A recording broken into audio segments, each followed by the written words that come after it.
Hi friends, welcome back to Calm in the Chaos Homeschool. My name is Davine and I am mom to 4 kids ages 9 to 13. This video is a continuation in my planning for the new homeschool year series. And if you're interested in seeing that from beginning to end, I will link the playlist here above. However, today's topic is how I use loop schedules within my homeschool. So if you're interested in learning more about loop schedules and what the benefits of having a loop schedule might be, stick around.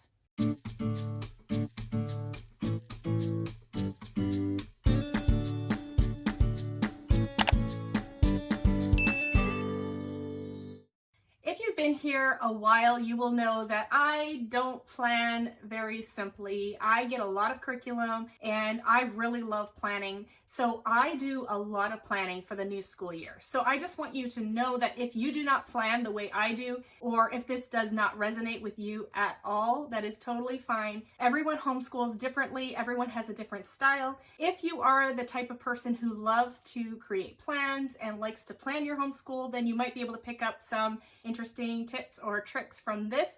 If this just makes you feel overwhelmed, please know that you do not have to plan the way I do. There are lots of homeschool moms sharing how they plan out their homeschool years, and I'm sure that you'll be able to find a simpler way to plan than how I do things. But this is my channel, so I'm just going to be sharing how I plan the homeschool year, and I'm just hoping it doesn't overwhelm anyone and that it does provide valuable information for those who are looking for it.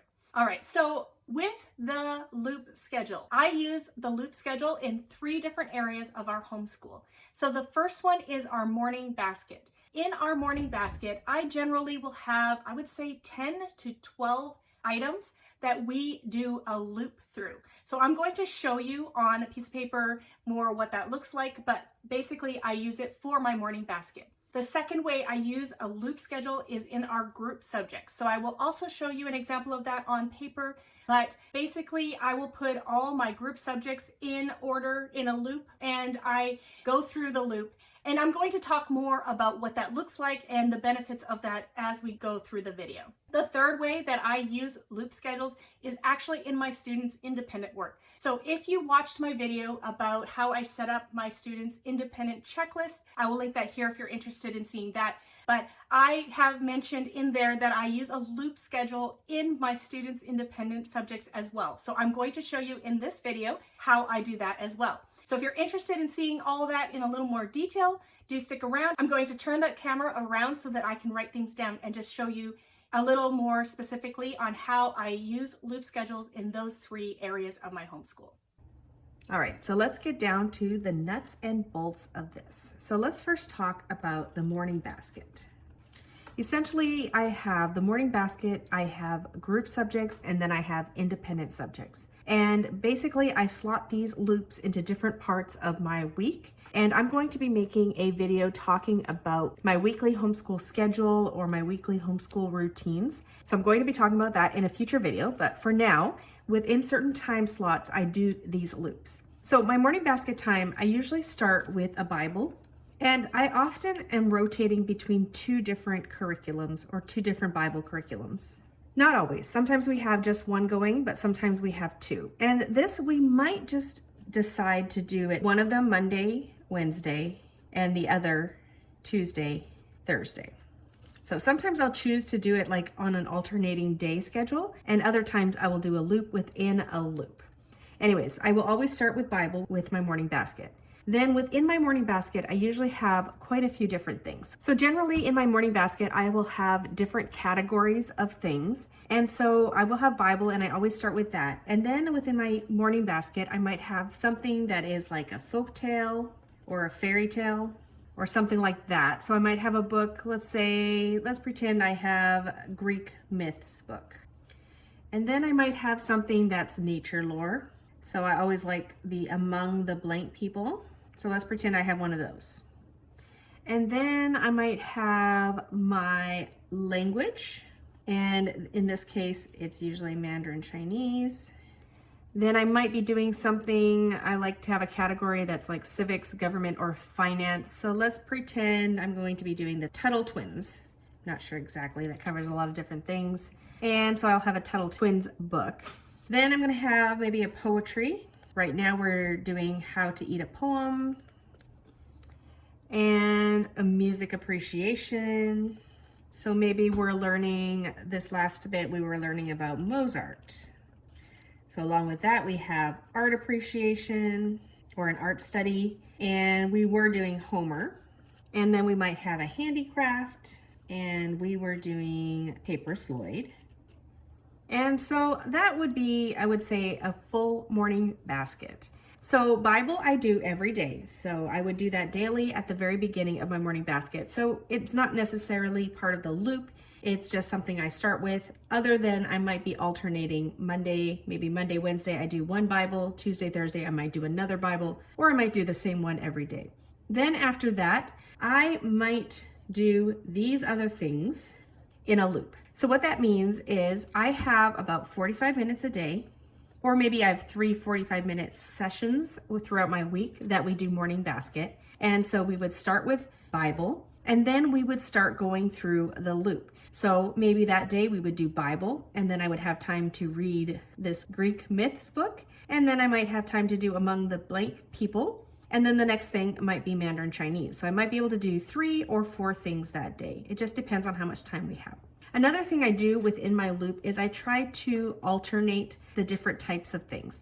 So I probably wouldn't have a reading next to another reading. I would probably have a reading, and then I would probably stick my language there. So that's something a little different. So I'd have language after reading. Then I might have another reading, and then I might do poetry. It's a little shorter. And then I might do this, which is more reading, and then I might do music appreciation. And then I might have handicraft, and then have art appreciation. Another thing you can do in your loops, which I did last year, was I actually had music and art appreciation alternating. So the first time through my loop, I would do music and I would skip the art. The next time through my loop, I would do art and not music. And so these two would get half of the time I go through the loop. So in general, I hope to get through a full loop about once a week. That is my ideal. However, often it takes a little bit longer than a week to get through this loop. But what I like about a loop is that you can have a large variety of things and cover a lot of things that you find important, but not things that you need to do all the time. So another thing that I have in my loop is I might put, as I put less emphasis on the art and the music by alternating them, I might have some things come up more often in my loop. For example, Mandarin Chinese, I might want that to come up twice as often as anything else because it is a language and I don't want to only hit it once a week. So I might have this show up here, and then I might have it show up again here in my loop. And so I will be doing it around twice a week. So I don't know if that makes sense, but basically I would do Bible, folk tales, Mandarin, maybe one day. The next day I would do Bible, nature lore, Tuttle Twins, and poetry. And then the next day I might do Bible, music appreciation, and then Mandarin again. And then I might do Bible, handicrafts, and folk tales the next day. So that's how I would organize something like my morning basket. And for my morning basket, I basically have all my subjects lined up in my morning basket. So just one in front of the other. And then for my Mandarin Chinese, because I want it to happen more often, I'll just count out like 4 spots and then stick it after that 4th spot instead of putting it back at the end of the loop. So that's kind of how I keep track of the morning basket. And I will say I don't always do it exactly in the same loop order. Maybe I'll get to folk tales and then it's Mandarin next, but we don't have time for Mandarin, but we do have time to read maybe the Tuttle Twins, so I might do that next. And then the first thing in my loop the next day would be Mandarin Chinese, and then I would skip Tuttle Twins and go to poetry. So I hope that makes sense. So next I'm going to take a look at my group subjects. All right, so if you watched my How I Plan Out My Family Subjects video, you will recognize this here. So this was basically the calculations that I did in order to figure out how often I want to cover certain things within my group subjects category. So in the next year, I will be doing history, I will be doing geography, and I will be doing science. And then what I did was within each of these, I have several curriculum that I'm meshing together, or I'm finishing some and I'm starting others, but it's not exactly a linear finishing and starting. So I just wanted to know how many lessons in each of these 3 categories I have. So what I did was I added up how many lessons I have for each of these curriculum, and I have a total number there. how many do I have for each of these, a total number there, and then how many do I have for science and a total number there. And then when I added it all up, I came up with my total number of lessons that I want to cover this year or in the next little while, probably past this year, as you will see in that video. And then what I did was I did a calculation just to see how often I want to cover each of these subjects. So with this calculation here, what I decided was for my group subjects, what I'm going to be doing is I need to do science almost twice as often as these other two. So what that means for me is my loop will be science, history, science, geography, science, history, science, geography. And because I generally will do 2 of the group subjects within each day or each time I hit group subjects, which will be about 4 times a week, I will just do science and then we will sort of be looping through these 2. If I were only going to do 1 subject a day, then I would be doing science on one day, history the next day, science on another day, geography on the next day. One of the benefits of a loop schedule is that you're not assigning a certain day or a certain subject to each day. So whenever you hit that period that you have for group subjects, you will just be doing the next thing. Let's say we did history on Tuesdays and Thursdays, and then we had some days where we're missing maybe Tuesdays a lot for some reason.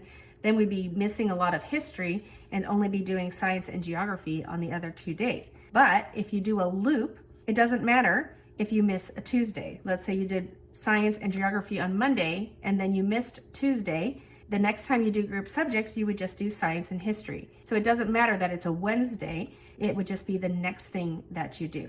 So basically, but my basic group subjects loop is going to be science, history, science, geography.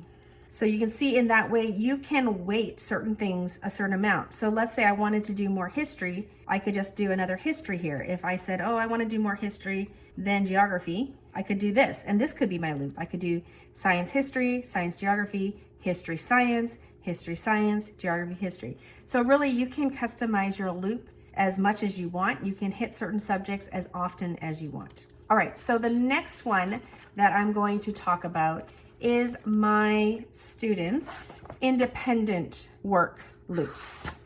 All right, so here is the information that I wrote down when I was planning out my child's independent work and just the calculations that I did. Now, I have created an independent work checklist for this student. So I'm going to take you onto the computer and I'm going to show you what that looks like.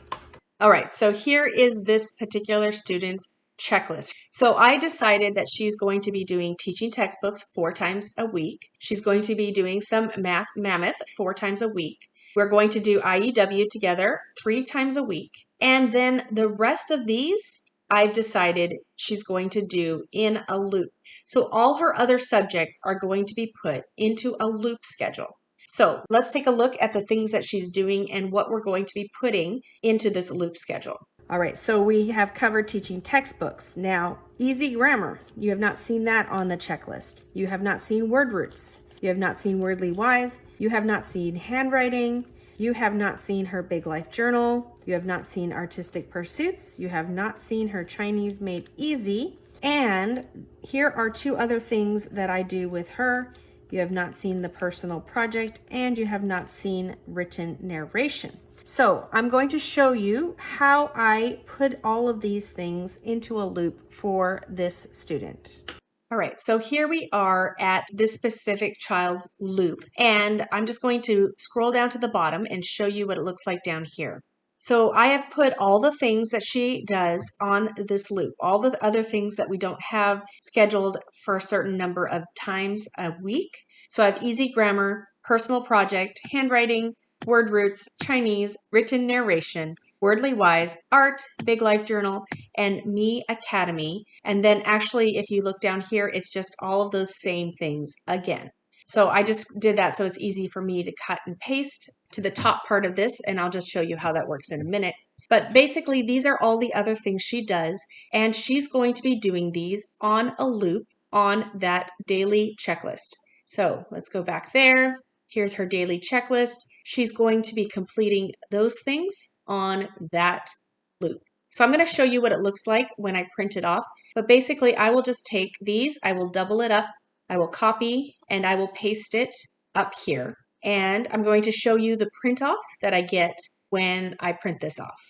All right, so I have it formatted so that I can print it off double-sided like this, and it will basically have her loop twice here. It'll come up twice here, and I can go and then I can pre-write the pages that she's going to do next. So whenever I get a new sheet like this, I can go ahead and plan out for several weeks the pages that she will do once she hits these subjects. Now, one of the benefits of the loop, I am starting right now, everything is equally weighted. Everything is happening 1-to-1. However, if I feel like I want her to do more easy grammar, what I could do is I could insert an extra easy grammar somewhere halfway down. So I could have her do easy grammar, personal project, handwriting, word roots, easy grammar, Chinese, written narration, wordly wise, art, big life journal, media academy.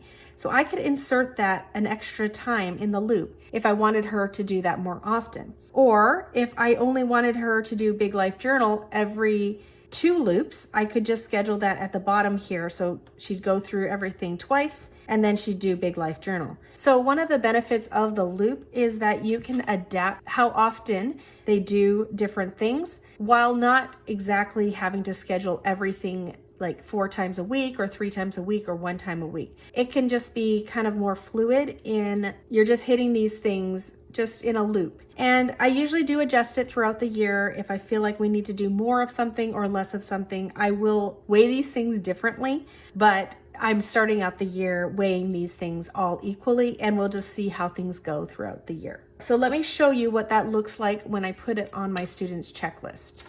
So here is an example of how I would plan out the week using the loop. So I'm not going to fill these out. Let's just say I fill them out, the next lessons, the next pages, what we're planning to do in IEW, and now I've hit the loop schedule. So what I'm going to do is I'm going to take this page here and I'm just going to start copying this down, and this means on chart for me. So let's say, so the next thing we have is easy grammar. She knows the abbreviations, so she will do that. Personal project. Handwriting, page 1, word roots, page 68 to 69, Chinese.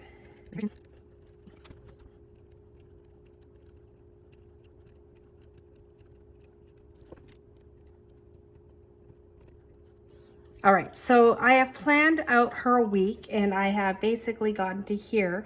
So I would just check all these things off as I write them here.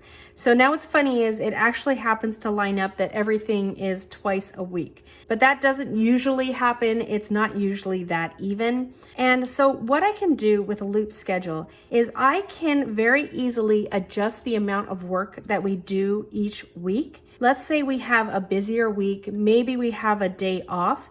I can easily just cut out this day. And what happens then is I don't miss out on these things. These things will just become the first thing that we do on the next day that we do school. Or I could say, well, we have kind of busy weeks, but I think we can still get some of this done. So let me just take away the last 3 loop subjects. And so we'll still have these first 2 here, and we'll do math and we'll do math mammoth, but we'll just do a lighter day. So these things don't just get skipped. What happens is they become the first thing that we do the next time we do the loop. So one of the things I like about the loop is that you can give things the weight that you want to give them. You can weigh them equally, or you can weigh some things more heavily than other things. But you also don't miss out on certain things because you don't do school certain days, or you just want to take a break and you don't feel like, oh, but then we're not going to get to the art and the big life journal and Me Academy. It's fine because it's just going to be the next things on the chart for the next week. So that's why I like loops. And I use it more for my older two girls. My boys have a more consistent schedule. They don't have as many things that they're rotating through. My girls get a lot of variety and they just have more things that they can do independently. So I use a loop schedule for them. So usually things won't be exactly lined up like this where they're doing the exact same things on different days. And I think it just provides some, let's say I only had this many things. So these things wouldn't line up. And it just gives you some different things to do every given day. And I can decide if this is too much and I can just cut out. Let's say the next week I just give her a checklist that has only this many things. And I'm still going through the loop in the same manner, but it's not going to line up the same because we're going to have 4 less things. Or I can say, oh, she could handle more. I could add another line, or I could add another 2. So I just like how flexible it is with a loop schedule. And some things we will finish at the end of the year a little earlier and other things will go a little longer, but that just means that these other things will show up in the loop a little more often, and slowly you'll be able to catch up on the things that may have been running a little bit behind. And I can easily insert new things into this loop. If I want to, we can add another subject, I can get another thing, and I just create a new loop schedule, or I could just add it at the bottom here for a while, or I can just insert it. Often I can just get through these checklists, and then the next time I make a checklist, I can weight things a little differently depending on what I want to focus a little bit more on for the next part of the school year. Thank you so much for watching today. I hope that was interesting or helpful, or let you know if a loop schedule is something you're interested in using in your homeschool, and maybe in which way, if you would like to do one or more loop schedules in your homeschool. I hope it was helpful in just letting you know what it is and just give you some more options on different types of scheduling. My next video is going to be talking about creating our daily and weekly schedule for the year. And though I'm saying for the year, it is something that I adapt throughout the year because different things happen. We have different classes or different activities, but I'm just going to show you the process that I go through in creating my initial schedule or routine and what things I'm taking into consideration when I'm doing that. If you're interested in seeing that video, please do like this video and subscribe if you haven't already so that you will see when I put up the next planning video. Thank you for coming today, and I hope to see you in the next video. Goodbye, everyone.